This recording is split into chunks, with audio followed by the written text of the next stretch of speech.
ವೀಕ್ಷಕರೇ ನಮಸ್ಕಾರ. ನಮ್ಮ ಹಳ್ಳಿ ಸುದ್ದಿ ಯೂಟ್ಯೂಬ್ ಚಾನಲ್ಗೆ ಸ್ವಾಗತ.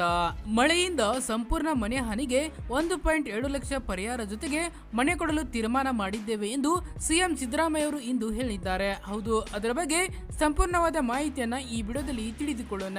ಅದಕ್ಕೂ ಮುನ್ನ ನೀವು ನಮ್ಮ ಚಾನಲ್ ಅನ್ನ ಸಬ್ಸ್ಕ್ರೈಬ್ ಆಗಿಲ್ಲ ಅಂತಂದ್ರೆ ಈ ಕೂಡಲೇ ಸಬ್ಸ್ಕ್ರೈಬ್ ಆಗಿ, ಹಾಗೆ ಬೆಲ್ ಐಕನ್ ಕ್ಲಿಕ್ ಮಾಡಿ ಆಲ್ ಅಂತ ಸೆಲೆಕ್ಟ್ ಮಾಡಿ. ಸಂಪೂರ್ಣ ಮನೆ ಹಾನಿ ಸಂಭವಿಸಿದ ಸಂತ್ರಸ್ತರಿಗೆ 1.7 ಲಕ್ಷ ಪರಿಹಾರದ ಜೊತೆಗೆ ಮನೆ ನೀಡಲಾಗುವುದು ಎಂದು ಮುಖ್ಯಮಂತ್ರಿ ಸಿದ್ದರಾಮಯ್ಯ ಅವರು ತಿಳಿಸಿದರು. ಅವರು ಇಂದು ಪ್ರವಾಹ ಪೀಡಿತ ಬೆಳಗಾವಿ ಜಿಲ್ಲೆಗೆ ಭೇಟಿ ನೀಡಿದರು. ಅಲ್ಲಿ ಪರಿಶೀಲಿಸಿ ಪರಿಹಾರ ವಿತರಣೆಯಲ್ಲಿ ರಾಜ್ಯ ಸರ್ಕಾರ ತಾರತಮ್ಯ ಮಾಡುತ್ತಿದೆ ಎಂದು ಬಿಜೆಪಿಯವರು ಆರೋಪಿಸಿರುವ ಕುರಿತು ಮಾಧ್ಯಮದವರ ಪ್ರಶ್ನೆಗೆ ಪ್ರತಿಕ್ರಿಯೆ ನೀಡಿದ ಮುಖ್ಯಮಂತ್ರಿ ಅವರು, ಹಿಂದೆ ಬಿಎಸ್ ಯಡಿಯೂರಪ್ಪನವರು ಸಂಪೂರ್ಣ ಮನೆ ಹಾನಿಗೆ 5 ಲಕ್ಷ ರು ಪರಿಹಾರ ಘೋಷಿಸಿದ್ದರು. ಈ ನೆರವಿನ ದುರುಪಯೋಗವಾಯಿತು ಹಾಗೂ ಹಲವರಿಗೆ ಮೊದಲನೇ ಕಂತು ಮಾತ್ರ ಬಿಡುಗಡೆಯಾಗಿ 2 ಹಾಗೂ 3ನೇ ಕಂತಿನ ಪರಿಹಾರ ಈವರೆಗೂ ಕೂಡ ದೊರೆತಿಲ್ಲ.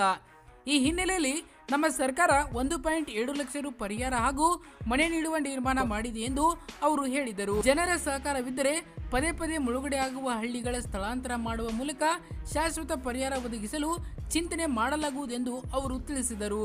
ರಾಜ್ಯದ ಹಲವೆಡೆ ಮಳೆಯಿಂದ ಹಾನಿಯಾಗಿದೆ. ಎಲ್ಲಾ ಕಡೆ ಪರಿಹಾರ ಕೆಲಸಗಳನ್ನು ಪ್ರಾರಂಭಿಸಲಾಗಿದೆ.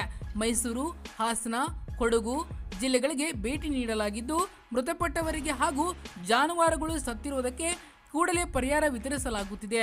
ಮನೆಗಳ ಬಿದ್ದಿರುವುದಕ್ಕೆ ಪರಿಹಾರ, ವಿದ್ಯುತ್ ಕಂಬ, ಟ್ರಾನ್ಸ್ಫಾರ್ಮರ್ಗಳ ದುರಸ್ತಿ ಮೊದಲಾದ ಎಲ್ಲಾ ಕ್ರಮಗಳನ್ನು ಕೈಗೊಳ್ಳಲಾಗುತ್ತಿದೆ ಎಂದು ಮಾಹಿತಿ ನೀಡಿದರು.